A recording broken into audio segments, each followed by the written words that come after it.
Shambulio la maono litokanalo na mazingira.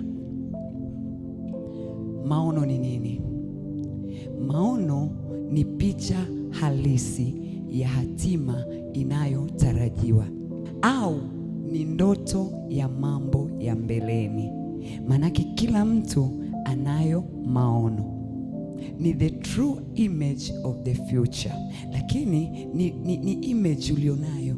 Natamani niwe na namna hii, natamani watoto wangu wasome hiki, natamani nijenge nyumba ya aina hii, natamani niwe na maono ya kumiliki kampuni fulani, natamani niwe na, umenielewa Kwa kila mtu anayepumua ana maono. Haleluya. Tunaposema tutoke kwenye mazoea ili tuyaendee maono makubwa Mungu aliyoweka kwetu, maanake ni lazima, ili uweze kuyaendea maono, ni lazima kuna baadhi ya vitu ambavyo hutatakiwa kwenda navyo au utatakiwa kubadilika. Kila aliyeshikilia maono yetu, tusipige hatua, tusiende mbele zaidi, na sisi tutamshambulia katika ulimwengu wa roho mpaka achie kwa jina la Yesu. Haleluya. Kwa hiyo maono yanaweza yakashambuliwa, na shambulio litokanalo na maono linaweza likawa la mazingira ya karibu kabisa, yaani mazingira ulio nayo. Kutoka 1:8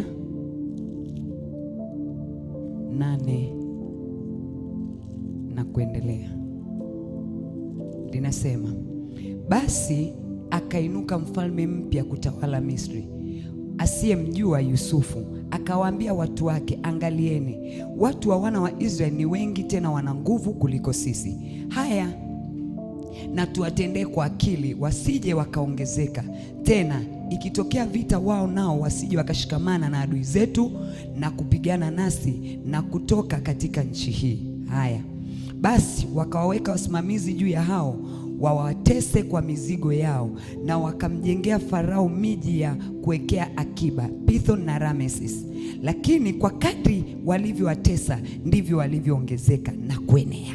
Pigia mstari, kwa kadri walivyowatesa ndivyo walivyozidi kuongezeka na kuzidi na kuenea.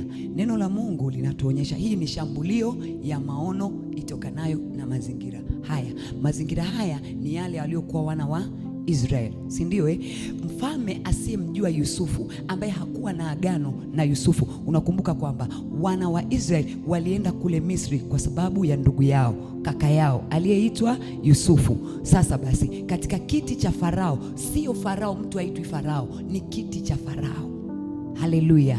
Haleluya. Ndio maana unasikia akainuka Farao asiyemjua Yusufu. Maana yake ni msimu mwingine wa utawala.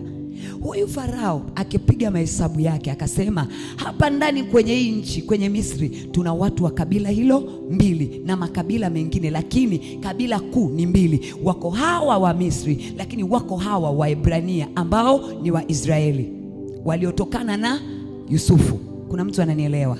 Alipoona akasema, pamoja na kuwa walipewa waishi maeneo ya Goshen, pamoja na kuwa waliekewa maeneo yao ya kae, hawa watu mbona wanazaa sana, tena wanazaa sana? Ebu hawa watu, akawaambia kwa akili, tuwatende kwa akili. Kumbe shetani hata anapokutenda kukuharibu, yeye kwake ni akili. Sema tuwatende kwa akili.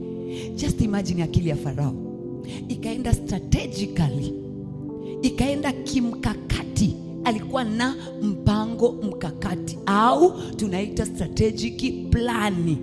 Akasema watu hawa wakiongezeka watakuja kutumaliza. Yeye haoni mtoto wa kiume, yeye anaona mwanaume anayeweza kupigana vita.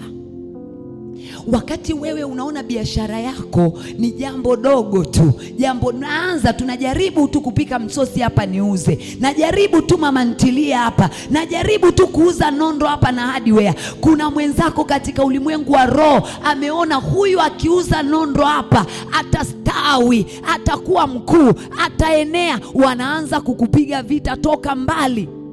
Wewe unakataa tu, unazira tu biashara. au unaahirisha. Wengine wana roho za kuahirisha, sio wewe. Wakati mwingine Farao ameongea na wengine na wazalishaji, wapeni kazi ngumu. Kazi ngumu ni pamoja na roho yako kuwa nzito kufanya mambo. Wengine wamewekewa roho ya uzito kuchukua hatua tu. Ni vita ya maongezeko, usisahau. Haleluya, haleluya, haleluya. Kwa hiyo kilichotokea ni nini? Farao akaanza na plani ya kwanza, akakaa na wale watu akaambia, tuwatendeni kwa akili. Yani wawaharibu, lakini sio mpaka ujue nimekuharibu. Sio mpaka ujue Farao ameshika, amewaharibu akili zao. Anawaua, lakini anatumia nini? Akili. Namba moja, akasema kwa sababu watoto wa kiume ndio watoto wa vita, tuwapeni kazi ngumu. Akaanza kuwapa kazi ngumu. Wakajenga mapiramidi makubwa yanaitwa Ramses. Utasoma hapo mbele, si ndio? Yale mapiramidi, yani wapige kazi nguvu ili nguvu zao zipungue. Alichokuwa anakitaka pale, nguvu zao watoto wa kiume zipungue, wasiweze kuzalisha. Anajua wakifika home huko Goshen watakuwa wamechoka. Inawezekana wasizae, inawezekana wasiongezeke. Umenielewa eh? Kwa hiyo tuwape kazi ngumu. Kama ambavyo tu mtu alikuona kwamba unataka kuchukua frame fulani ufanye biashara, akaenda kwa bosi na kumwambia hiyo frame usimpe kwa laki, mpe kwa 500,000, hataweza. Umenielewa? Tumuondoe kwa akili. Hawa watoto wake tunaona wanasoma, wana nuru. Nitawachukua mimi kama baba mkubwa wao au shangazi, nijifanye na kaa nao kwangu, wakatize miaka ipite na shule wasiende. Kuna watu wa namna hiyo. Kaa na wewe kiakili, rafiki yangu. Sio kila anayekwambia nataka nikusomeshe mtoto unampa na unajisahau. Wengine wanaminywa muda wao wasiweze kutoka. Mungu akupe maarifa ya kutoka kwa jina la Yesu. Wengine wanapowaona kwamba huyu sasa ana kazi, amefaulu, anachukua na vyeti, nitaenda kukutafutia kazi. Amepeleka, ameenda kukufukia kabisa kwa waganga, amekufukia kabisa kwa maneno asionekane. Yani kwake atokee mganga, kwake atokee daktari, kwake atokee nesi, kwake atokee mwalimu, wakakufunika, wamekurudishia vyeti. Kila anapoenda amekuwa kama kitu kinachonuka, hapati kazi tena. Naongea na mtu mmoja afunguliwe kwa jina la Yesu. Naongea na mtu mmoja afunguliwe kwa jina la Yesu. Naongea na mtu mmoja afunguliwe kwa jina la Yesu.